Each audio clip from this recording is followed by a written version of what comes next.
So, as promised, we're taking a trip in this final lecture on Hinduism back to the past, to the era of the Upanishads, that time of great philosophical speculation when the yagna was understood as an internalized sacrifice, and moksha, or release from the samsaric cycle, was understood as something that could be attained through jhana, or knowledge. Okay, so remember that this knowledge is not simply intellectual. It isn't enough to comprehend with your mind that Atman equals Brahman, that your own individual, indestructible soul equals the underlying essence of all. You have to really realize it to make it real in your own experience of this life. And this is where yoga comes in. The word yoga means to tether together or to yoke. Those words are related etymologically. And it's a set of techniques for reshaping consciousness toward a higher goal, for training and controlling the mind-body complex. And it's worth noting a distinction here before we move further into yoga's early development. In the West, yoga has been associated primarily with physical practices, with asanas or postures, which are used to develop balance and strength. There's still generally an aura in American yoga studios of meditative calm, but in general, it's all for a distinctly this-worldly purpose. Reduce stress, become strong, become limber, right? Now, in the East, yoga is largely associated with meditation, with spiritual goals. We can see in the 20th and 21st centuries in India a development that Steve Jenkins, who teaches in our department, calls the pizza effect. You heard me right. Pizza effect. And its name is based on the origin of pizza in poor Italian communities in America, which was then translated to Italy. American tourists started going to Italy looking for authentic pizza, and Italians obliged, serving them this thing that had been developed in America, but which the tourists thought of as authentically Italian. So the same thing happens here. Yoga came to America, where it became more exercise than meditation, and then Americans went back to India to get what they imagined as a more authentic training in the tradition. But what they expected was what they already thought that yoga was, physical exercise with a meditative bent. And so here's the pizza effect again. Indian yogis obliged and began offering the sort of yoga training workshops that the Western tourists were looking for. Still, historically, from the Upanishadic era on, from the time known as the Axial Age, in which these practices first appeared, yoga in India was a set of techniques for reshaping consciousness toward a higher goal. Now, these techniques developed out of a subculture of asceticism, of those forest-dwelling seekers known as shramanas, whom we'll see again in Buddhism, who raised contemplation to a formal art. The Buddha's mapping of this process was the first systematizing. The Buddha was himself a yogi, and a very advanced one at that, but he left the context of Hinduism to develop his own religious system, which we'll turn to in the next unit. In its native context of Hinduism, yoga is a set of systematic practices that unite or yoke together theory with experience, human thought with ultimate reality. The goal is to get at the essence of consciousness, to, as the yogi Patanjali said, to cease the fluctuations of the mind. Now, Patanjali is understood to be an avatar of Anathasheshu, or the serpent upon which Vishnu, sometimes along with his consort Lakshmi, sleeps, floating upon the cosmic waters of the uncreated world. And that's what the statue depicts. Patanjali the yogi is rooted in his mythic role as the serpent. Patanjali codified the yogic system in the Yoga Sutras, sometime around 400 CE. Some claim an earlier date, and again, we're dealing here with a little bit of historical guesswork or speculation. But 400 is as good and dependable a date as any other. The text of the Yoga Sutras assumes that the exercises it describes require a high moral character. You can't just sort of pay for a yoga session, go in, get your exercise, get your toning, and move on. It assumes morality, a morality characterized by asceticism, which we've talked about, ahimsa, which is nonviolence or without harm, celibacy, which means no sex, cleanliness, truthfulness, and studiousness. And it claims that through postures, known again as asanas, and also through breath control, known as pranayama, one can use the mind to suppress its own natural movements. So yoga has been the most influential vehicle for spreading Hinduism to non-Indians. but mostly in a this-worldly form. Like we've said, for the most part, American yoga doesn't look a whole lot like Indian yoga. Within the Indian spiritual tradition, the goal of yogic practice is moksha, freedom from rebirth and redeath. This is achieved through a kind of reversal of the process of creation as that process is described in Samkhya philosophy. Samkhya philosophy is a philosophical tradition that runs through many Indian sects and is interpreted wildly differently by different groups. If you'd like to dive into this in greater detail, I strongly recommend taking a class with either Steve Jenkins or Karen Harris, both of whom teach in our department, and for both of whom this is the center of their scholarly world. So Samkhya philosophy developed alongside and is often associated with Patanjali's yoga. And in this system, there are two basic principles, Purusha and Prakriti. In a very simplified version of this story, Purusha is inactive or settled consciousness. It is the witness, the cosmic witness. The word Purusha refers both to the primal man or the cosmic man, whose self-sacrifice is in some stories understood to be the act that brought into being this manifest world.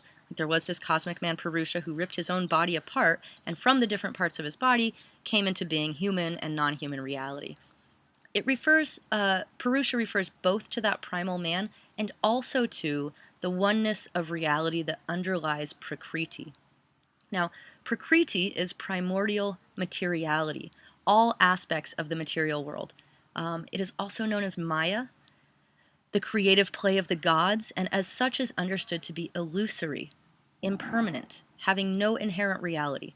The illusion, or Maya, which is something to be overcome, that is the illusion that Prakriti and Purusha cannot be separated. The illusion that our consciousness is somehow inextricably bound up with the ever-changing, ever-passing stuff that houses and surrounds that consciousness. That's the illusion. And so the Samkhya philosophy will claim that that is an illusion, and you can work to get away from it, despite the fact that your consciousness is embodied. That if if this mosquito stings me again, I'll feel it, and my consciousness will respond to it. So that's part of what this tradition sort of actively works against, is that like natural tendency of the mind to associate itself, consciousness, with its material trappings. So in the Samkhya creation story, when Purusha comes too close to Prakriti, Prakriti is unbalanced, set in motion, and in that unsettledness it creates the manifest world. That manifest world, the world accessible to our senses, all of this, is truly, in this narrative, all Prakriti, manifesting Purusha. So when pure consciousness gets too close to the primordial, unformed material, it gets that material all excited, and the world as we know it is born out of this unbalanced excitement. Now the reversal, when the yogic reversal is successful, the yogi realizes that Prakriti and Purusha are in fact, in reality, distinct. That pure consciousness really is separate from the material existence to which it seems so very bound. The yogi realizes that material existence in its three qualities, so Prakriti or material existence, has three qualities of purity, activity, and inertia, or sort of non-activity. So it's not a bad thing. It's just, it is what it is, and it's not ultimate reality, Its relationship to pure consciousness does not represent ultimate reality. So the yogi realizes that material existence in those three qualities cannot affect him or her. That's the goal. That's the reversal. Realizing this, making this knowledge real in one's experience, the yogi is freed from the influence of Prakriti, from the influence of changeable material reality, and freed from Prakriti's influence, the yogi can then in turn influence Prakriti, can return it to its primordial equilibrium by becoming the witness, the pure consciousness, not bound up to this changeable material reality in the body that so represents it in individual experience. And so Prakriti and Purusha are once more isolated from one another, as they were before the whole unbalanced activity made them seem so connected. And the yogi's pure consciousness then isolates from the changeability of material rebirth and redeath. And so the yogi has escaped the samsaric cycle, which was never really real to begin with, and thereby has achieved moksha. So this is how yoga developed, how it was understood in its own religious context. And again, in this story, we see the thematic tension between chaos and order that has been part of the Hindu tradition since at least the Vedic period, and probably before. Now, one thing to note about this tradition is that it is a tradition that, within its own context, was relevant to an elite class, to people with time and resources available that allowed them to pursue this kind of spiritual quest or quest of consciousness, right? Most folks would have been rather busy with a quest for food and water and housing. So this yogic tradition doesn't tell us much about the religious lives of the majority. Remember that it was the epics and the Puranas, their stories and the traditions of bhakti that grew out of them, that engages the majority of Indian spiritual experience. Now, just in closing, I want to return briefly to that yoga that most of us living in America are familiar with. This is a group of folks doing yoga in Times Square, and these gatherings are increasingly common. And here's some number crunching data for what it's worth. According to Pew, which is a great and reliable source that you should be looking at for your group projects, they've got all kinds of, they do surveys and polls, really good ones. But according to Pew, 41% of Americans believe that yoga is more than physical exercise, that it's also a spiritual practice. Okay.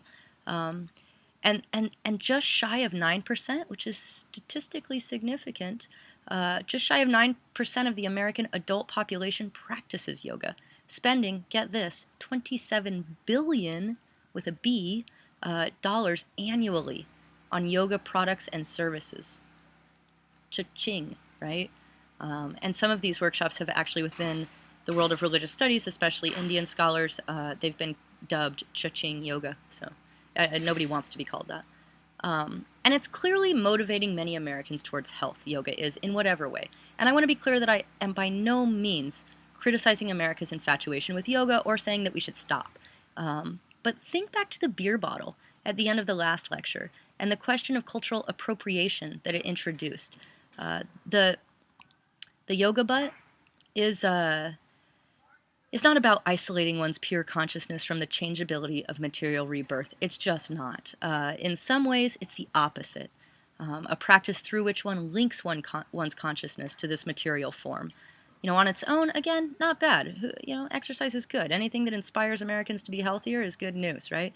But it is appropriation, and it's worth thinking about how much freedom we should feel in taking other cultures' spiritual practices out of context and adopting them for our own purposes. And what bears on that question? Should we think about colonialism? Is appropriation only a problem when a privileged culture appropriates from an historically oppressed culture? Some say yes, but my question is, if so, why? Because there's something lacking in that rationale. Or is it all fair game? You know, all's fair in love, war, and religion, right? I don't know. I really don't know, and I don't think there's an easy answer to this, but I can say that we'll all be better in our own lives at navigating through these tricky waters if we practice approaching other cultures, other religions, other people, and ourselves with both generosity and justice. So in the next unit, we will turn to Buddhism, which grew out of a Hindu context.